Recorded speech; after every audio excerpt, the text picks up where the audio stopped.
Friends, स्वागत है मेरे इस YouTube चैनल पर। आज हम matric class 10th Bihar board matric exam का आज पेपर हुआ है साइंस का, उसी का आज हम आंसर की लेकर आए हैं। तो चलते हैं वीडियो की तरफ और हम ऑब्जेक्टिव का आंसर देखेंगे। पहला क्वेश्चन है, मेंडल ने अपने आनुवंशिक प्रयोग हेतु किस पौधे का उपयोग किया था? तो इसका करेक्ट आंसर हो जाएगा ऑप्शन नंबर सी, मटर। तो याद रखिएगा, मटर का उपयोग किया था। सेकंड क्वेश्चन है, किस प्रकार के श्वसन से अधिक ऊर्जा मुक्त होती है? ऑप्शन नंबर ए है वायवीय, सेकंड है अवायवीय और थर्ड है ए और बी दोनों। इसमें करेक्ट आंसर हो जाएगा ऑप्शन नंबर ए, वायवीय श्वसन में। अगला क्वेश्चन है, मानव में नर जनन ग्रंथि कहलाता है। तो नर जनन ग्रंथि जो होता है वो हमारा वृषण होता है, इसलिए option number A is the right answer. Next question है, जीवन की महत्वपूर्ण विशेषता क्या है? ऑप्शन नंबर ए है अणु की गति, वृद्धि, संघ या समन्वय। तो इसका करेक्ट आंसर है ऑप्शन नंबर डी, समन्वय। अगले क्वेश्चन की तरफ बढ़ते हैं। नेक्स्ट क्वेश्चन है कि स्वपोषी पोषण होते हैं, ये होते हैं आपके पौधों में, इसलिए option number A is the right answer. अगला क्वेश्चन है कि ग्लाइकोलाइसिस होता है, ग्लाइकोलाइसिस किस में होता है?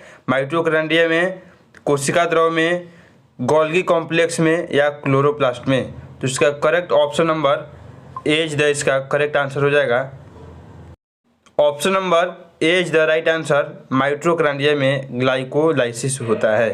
क्वेश्चन है कि तंत्रिका तंत्र की संरचनात्मक एवं कार्यात्मक इकाई को क्या कहते हैं? ऑप्शन नंबर है न्यूरॉन, उसके बाद है साइटोन और नेफ्रॉन। तो इसका करेक्ट आंसर हो जाएगा ऑप्शन नंबर सी हो जाएगा नेफ्रॉन। नेफ्रॉन जो होता है इसकी तंत्रात्मक और संरचनात्मक इकाई होती है। अगला क्वेश्चन है, कौन सा एंजाइम वसा पर क्रिया करता है? तो इसका करेक्ट आंसर हो जाएगा ऑप्शन नंबर सी, पेप्सिन। अगले क्वेश्चन की तरफ बढ़ते हैं। नेक्स्ट क्वेश्चन है कि पौधों में जनन अंग कहाँ पाए जाते हैं? पौधों में जो जनन अंग होते हैं वह हमारे पुष्प में पाए जाते हैं, तो इसलिए option number B is the right answer. अगला क्वेश्चन है कि मस्तिष्क का कौन सा भाग शरीर की स्थिति तथा संतुलन का अनुरक्षण करता है? तो इसका करेक्ट आंसर हो जाएगा option number A, option number B, अनुमस्तिष्क। अनुमस्तिष्क जो होता है शरीर की स्थिति और संतुलन का क्या करता है? अनुरक्षण करता है। अगला क्वेश्चन है कि किस पौधे में रंध्र अनुपस्थित होते हैं? तो रंध्र जो होते हैं अनुपस्थित होते हैं किस में? तो इसका ऑप्शन नंबर हो जाएगा सी, नागफनी में रंध्र अनुपस्थित होते हैं। अगला क्वेश्चन है कि BH4 का संबंध है, BH4 का जो संबंध है वायु प्रदूषण से होता है, इसलिए option number C is the correct answer. अगला क्वेश्चन है कि रक्त में ऑक्सीजन का वाहक है, तो रक्त में ऑक्सीजन का वाहक कौन होता है? तो हमारा होता है हेमोग्लोबिन ऑक्सीजन का वाहक होता है। अगला क्वेश्चन है कि निम्नलिखित में से किसे बर्थ हार्मोन कहा जाता है? तो बर्थ हार्मोन जो होता है इसका करेक्ट आंसर हो जाएगा option number B is the correct answer, oxytocin. Oxytocin को हम लोग बर्थ हार्मोन के नाम से भी जाना जाता है। अगले क्वेश्चन की तरफ चलते हैं। नेक्स्ट क्वेश्चन है कि बीज विकसित होता है, तो बीज जो होता है वह पराग कोश में विकसित होता है, इसीलिए option number A is the correct answer. अगला कहता है कि ग्रहणी किस भाग का होता है? यानी ग्रहणी जो होता है, ग्रहणी किसका यानी किसका भाग है? बड़ी आंत, मुख गुहा, अमाशय या छोटी आंत? तो ग्रहणी जो होता है वह छोटी आंत का भाग होता है। अगले क्वेश्चन में चलते हैं। नेक्स्ट क्वेश्चन है, कार्पस ल्यूटियम से स्रावित हार्मोन है, तो कार्पस ल्यूटियम से जो स्रावित हार्मोन होता है वो होता है कौन सा? टेस्टोस्टेरोन। अगले क्वेश्चन में चलते हैं। अगला क्वेश्चन है, पारिस्थितिकी तंत्र में ऊर्जा का स्रोत है, तो ऊर्जा का स्रोत होता है ऑप्शन नंबर बी, सूर्य का प्रकाश। अगला क्वेश्चन है कि मानव का उद्भव स्थान है, तो मानव का उद्भव स्थान कौन सा है? तो भारत है। अगले क्वेश्चन में चलते हैं। नेक्स्ट क्वेश्चन है कि निम्नलिखित में से कौन सा लैंगिक जनन संचारित रोग है? इसलिए option number C is the correct answer हो जाएगा एड्स। नेक्स्ट क्वेश्चन है कि मानव गुर्दे का आकार होता है, तो मानव गुर्दे का आकार जो होता है ऑप्शन नंबर सी सेम के बीज के आकार के जैसा होता है, इसीलिए ऑप्शन नंबर सी करेक्ट हो जाएगा। अगला क्वेश्चन है कि किशोरावस्था में शारीरिक में होने वाले परिवर्तन का कारण है, तो इसका करेक्ट आंसर हो जाएगा ऑप्शन नंबर डी, ए और बी दोनों। अगला क्वेश्चन है कि यौन परिपक्व की अवधि को क्या कहते हैं? तो उसको हम बोलते हैं क्या? यौनारंभ, इसलिए option number B is the correct answer.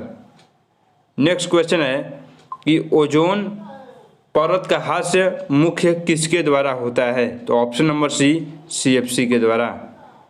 अगला क्वेश्चन है निम्नलिखित तालाब किस प्रकार का पारिस्थितिकी तंत्र होता है? तो तालाब जो होता है वो करेक्ट आंसर हो जाएगा ऑप्शन नंबर बी प्राकृतिक। अगला क्वेश्चन है कि निम्न में से कौन सा पारिस्थितिकी तंत्र में अधिकतम संख्या में मौजूद होते हैं? तो अधिकतम संख्या में होते हैं कौन सा? उत्पादक, इसलिए option number A is the correct answer. अगला क्वेश्चन है जीवों की उत्पत्ति के पहले पृथ्वी पर निम्नलिखित में क्या नहीं था? तो वहाँ पे जीवों की उत्पत्ति के पहले NO2 गैस नहीं था, option number B is the correct answer. अगला क्वेश्चन है कि ये तो बहुत सिंपल सवाल है कि भारत में उत्पादित प्रत्यावर्ती वैद्युत धारा की आवृत्ति कितनी होती है? तो 50 हर्ट्ज होती है। अगला क्वेश्चन है कि 1 माइक्रो एम्पियर विद्युत धारा कितना होता है? तो 10 के power -6 ampere, option number B. अगला क्वेश्चन है कि नरौरा नाभिकीय विद्युत संयंत्र किस राज्य में स्थित है? तो option number D is the right answer, Uttar Pradesh में स्थित है। अगला है कि स्पेक्ट्रम प्राप्त करने के लिए किसका उपयोग किया जाता है? इसका करेक्ट आंसर हो जाएगा ऑप्शन नंबर सी प्रिज्म का। अगला सवाल है कि उत्तल लेंस द्वारा आवर्धित काल्पनिक प्रतिबिंब तब बनता है, यानी काल्पनिक प्रतिबिंब कब बनता है? जब वस्तु हमारा कहाँ हो? तो फोकस और लेंस के बीच में स्थित हो। जैसे यहाँ पे लेंस हो गया और यहाँ पे फोकस हो गया, इसके बीच में यदि आप कोई भी वस्तु रखते हैं तो आपका पीछे क्या बनेगा? काल्पनिक प्रतिबिंब बनता है, इसलिए option number B is the correct answer. अगले क्वेश्चन है कि नेत्र द्वारा किसी वस्तु का कैसा प्रतिबिंब बनता है? नेत्र द्वारा किसी भी प्रतिबिंब का जो बनता है तो हमेशा कैसा बनता है? तो काल्पनिक और उल्टा और बड़ा बनता है, इसीलिए option number C is the correct answer हो जाएगा, काल्पनिक, उल्टा तथा बड़ा। अगला क्वेश्चन है कि विद्युत धारा को मापने के लिए क्या यूज होता है? तो ये होता है आपका एमीटर। विद्युत धारा को मापने के लिए एमीटर का यूज किया जाता है। अगला क्वेश्चन है कि कौन विद्युत शक्ति को निरूपित नहीं करता है? VI करता है, V² भी करता है और IR² भी करता है, लेकिन IR² नहीं करता, इसीलिए option number D is the correct answer. अगला सवाल है निम्नलिखित में से किसी वस्तु का वास्तविक प्रतिबिंब किससे बनता है? तो वास्तविक प्रतिबिंब जो होता है वो हमेशा किससे बनता है? तो हमारा ऑप्शन नंबर बी उत्तल लेंस से बनता है, option number B is the right answer. Next question है कि किसी बिंदु वस्तु से निकलकर किरणें किसी लेंस से अपवर्तित होकर जिस बिंदु पर मिलती हैं उस बिंदु को हम क्या कहते हैं? तो उस बिंदु को हम क्या कहते हैं? तो फोकस कहा जाता है, इसलिए ऑप्शन नंबर यहाँ पे ये जो क्वेश्चन है थोड़ा सा फिर से हम पढ़ लेते हैं। किसी बिंदु वस्तु से निकलकर लेंस से अपवर्तित होने के बाद जिस बिंदु पर वह मिलती है उसको हम प्रतिबिंब बिंदु कहते हैं, इसलिए option number B is the correct answer. Next question है कि फोटोग्राफी कैमरा का विदृशक होता है, तो वो होता है आपका कौन सा? उत्तल lens, option number C is the correct answer. Next question है कि किसी शब्दकोश में पाए गए छोटे अक्षरों को पढ़ते समय कौन सा लेंस आप पसंद करेंगे। तो छोटे अक्षर को पढ़ना है यानी उसको आपको बड़ा दिखाई देना चाहिए, इसीलिए आपको उत्तल लेंस यूज कीजिएगा। लेकिन उत्तल लेंस कौन सा करना है, तो 50 सेंटीमीटर फोकस दूरी पर स्थित एक उत्तल lens. Option number B is the correct answer. Next question है कि किसी गोलीय दर्पण तथा किसी पतले गोलीय लेंस दोनों की फोकस दूरी -15 है, तो दर्पण तथा लेंस संभवतः होंगे। तो दोनों जो होंगे कौन से होंगे, अवतल होंगे, क्योंकि अवतल का ही फोकस दूरी जो होता है ऋणात्मक होता है, इसलिए option number C is the correct answer. अगला है कि कौन सा वाट के बराबर होगा, कौन सा मात्रक वाट के बराबर होगा, इसलिए option number A is the correct answer, joule पर सेकेंड। नेक्स्ट क्वेश्चन है कि विद्युत हीटर की जो तांबे की कुंडली बनी होती है किसकी बनी होती है, तो वो जो होती है हमारी नाइक्रोम की बनी होती है, इसलिए option number D is the correct answer, nichrome. अगला सवाल है किसी विद्युत परिपथ का वह गुण जो विद्युत ऊर्जा को ऊष्मा में बदल देता है, उसको हम प्रतिरोध बोलते हैं, इसीलिए option number A is the correct answer, प्रतिरोध। अगला सवाल है एक विद्युत सेल से प्राप्त करने पर इसके सिरों के बीच विभवांतर का मान कितना होता है, तो इसके सिरों के बीच विभवांतर का जो मान होता है तो विद्युत वाहक बल से क्या होता है, कम होता है, इसलिए option number B is the correct answer. अगला सवाल है कि अनवीकरणीय ऊर्जा का स्रोत है कोयला, ऑप्शन नंबर ए। नेक्स्ट क्वेश्चन है कि तरंग दैर्घ्य को समानांतर किसमें व्यक्त किया जाता है, तो तरंग दैर्घ्य को समानांतर तो वैसे किया जाता है किसमें, एंगस्ट्रॉम में, लेकिन यहाँ पर मीटर में उसको किया जाता है, इसलिए option number A is the correct answer, metre में। अगला सवाल है कि किसी चालक तार से प्रवाहित विद्युत धारा में गतिशील कण होते हैं, तो गतिशील कण कौन से होते हैं, तो इलेक्ट्रॉन होते हैं, इसलिए option number C is the correct answer. अगला सवाल है कि 12 वोल्ट विभवांतर के दो बिंदुओं के बीच 2 कूलम्ब आवेश को ले जाने में किया गया कार्य कितना हो जाएगा, 24 जूल, इसलिए option number D is the correct answer. अगला सवाल है कि वोल्ट किसका मात्रक होता है, तो वोल्ट जो होता है हमारा किसका मात्रक होता है, तो वोल्ट किसका मात्रक होता है, इससे पहले ही देख लीजिए, तो होता है विद्युत वाहक बल का। वोल्ट किसका होता है, विद्युत वाहक बल का भी होता है और विभव का भी होता है, एंड डब्ल्यू बटा में कितना होता है, क्यू। डब्ल्यू मतलब जूल और क्यू मतलब यानी कूलम्ब, इसलिए option number B is the correct answer, joule प्रति coulomb, option number B is the correct answer. Next question है विद्युत आवेश के प्रवाह की दर को क्या कहते हैं, यानी आई बटा में टी को हम क्या कहते हैं, क्यू कहते हैं, इसलिए ऑप्शन नंबर हमारा कौन सा हो जाएगा, option number A is the correct answer, विद्युत धारा। डी क्यू आपने पढ़ा होगा कि Q by T is equals to I, इसलिए option number A is the correct answer. अगला क्वेश्चन कहता है कि इनमें से कौन सा सत्य है, तो जूल बराबर एम्पियर बटा में वोल्ट, जूल बराबर कूलम्ब बटा में वोल्ट, जूल बराबर कूलम्ब इंटू में वोल्ट, या जूल बराबर वोल्ट पर एम्पियर। तो ध्यान से देखा जाए तो यानी फार्मूला हमारा कितना होता है, W is equals to Q V, यानी जूल बराबर कूलम्ब इंटू में वोल्ट, इसलिए option number B is the correct answer कि जूल बराबर कूलम्ब गुणा वोल्ट। अगला क्वेश्चन है CHO कार्बोनिल समूह, CHO अभिक्रियाल समूह किसका होता है, CHO जो होता है आपका एल्डिहाइड समूह होता है, इसीलिए आपका C option is the correct answer. Next question है कि एथेनॉल को H2SO4 के साथ गर्म करने पर कौन सी गैस बनती है, तो एथेनॉल एंड फार्मूला कितना होता है, C2H5OH। जैसे ही आप H2SO4 मिलाते हैं तो यहाँ पे ये जो होता है वाटर ले जाता है और हमारा बचता है कितना है, तो C2H6, इसीलिए option number C is the correct answer, C2H6। अगला क्वेश्चन है कि जिंक ब्लेड निम्नलिखित में से किस धातु का अयस्क है, तो option number B is the correct answer, zinc का अयस्क है। नेक्स्ट है कि आवर्त सारणी में किसी आवर्त के तत्वों का कौन सा गुण समान होता है, तो तत्वों का कौन सा गुण उसमें क्या होता है, समान होता है, तो option number D is the correct answer हो जाता है। कक्षों की संख्या जो होती है आवर्त में बराबर होती है। अगला क्वेश्चन है कि अभिक्रिया कौन सी यह अभिक्रिया है। देख सकते हैं आप लोग यहाँ पे दो अभिक्रिया मिलकर एक अभिक्रिया बन रही है, इसलिए आपका करेक्ट आंसर हो जाएगा ऑप्शन नंबर बी, संयोजन अभिक्रिया। नेक्स्ट क्वेश्चन है ओजोन का आणविक सूत्र कितना होता है, O3। O3 जो होता है ओजोन होता है, इसलिए ऑप्शन नंबर बी।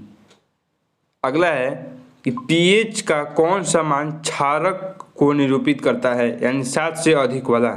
7 से इसमें अधिक कौन है, तो ऑप्शन नंबर सी है 13, इसलिए option number C is the correct answer. अगला है कि जल में हाइड्रोजन और ऑक्सीजन के कितने अणु होते हैं, तो H2O, यानी हाइड्रोजन के 2 अणु और ऑक्सीजन के 1 अणु, इसलिए option number B is the correct answer, 2:1।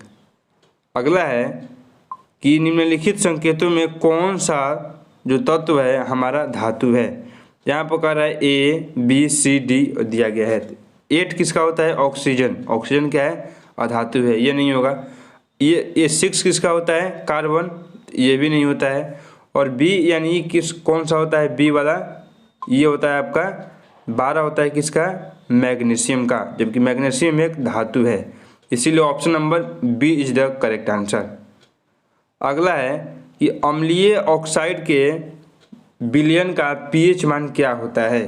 तो अम्लीय ऑक्साइड जो होते हैं, आपको पता है कि वो अम्लीय ऑक्साइड, सिंपल से बोल दिया कि अम्लीय ऑक्साइड हैं, इसका मतलब क्या, 7 से कम वाला। 7 से कम है इसमें कौन, तो ऑप्शन नंबर डी 4। अगला है कि सबसे कठोर प्राकृतिक पदार्थ कौन सा है, तो हीरा, option number C is the correct answer. अगला है कि सिल्वर आयोडाइड का रंग कैसा होता है। तो सिल्वर आयोडाइड का जो कलर होता है वो श्वेत और छेपित होता है, इसीलिए option number A is the correct answer. अगला है कि श्वसन किस प्रकार की रासायनिक अभिक्रिया है। तो श्वसन एक ऊष्माक्षेपी अभिक्रिया है, option number B is the correct answer. अगले क्वेश्चन की तरफ बढ़ते हैं। जल में घुलनशील भस्म को हम क्या बोलते हैं, जल में घुलनशील भस्म को हम क्षार बोलते हैं, इसलिए ऑप्शन नंबर बी हो जाएगा क्षार। अगला है कि सोडा ऐश का रासायनिक सूत्र क्या है। तो सोडा ऐश का रासायनिक सूत्र क्या होता है, ऑप्शन नंबर, सोडा ऐश का रासायनिक सूत्र जो होता है Na2CO3 होता है, Na2CO3, इसीलिए option number B is the correct answer. अगला है कि कौन सा बी जातीय यौगिक है, यानी कौन सा 3 एक ही जैसा है लेकिन एक अलग है। ध्यान से देखते हैं। चूना पत्थर का फॉर्मूला कितना होता है, CaCO3। संगमरमर का भी उतना ही होता है, खड़िया का भी उतना ही होता है, लेकिन प्लास्टर ऑफ पेरिस जो होता है उसका फॉर्मूला होता है CaSO4 × में ½ H2O। ये जो होता है अलग होता है, इसलिए ऑप्शन नंबर बी हो जाएगा करेक्ट आंसर। अगला है कि बेकिंग सोडा का रासायनिक सूत्र बताइए। बेकिंग सोडा का जो फॉर्मूला हो जाएगा ऑप्शन नंबर डी हो जाएगा, कौन सा, NaHCO3, इसी को हम बेकिंग सोडा बोला जाता है, इसीलिए ऑप्शन नंबर डी हो जाएगा। अगला है कि कौन सा संक्षारक अम्ल है। संक्षारक अम्ल इनमें से कौन सा है, इसलिए इसका करेक्ट आंसर हो जाएगा ऑप्शन नंबर सी, एथेनोइक अम्ल संक्षारक अम्ल भी होता है, इसीलिए ऑप्शन नंबर सी हो जाएगा एथेनोइक अम्ल।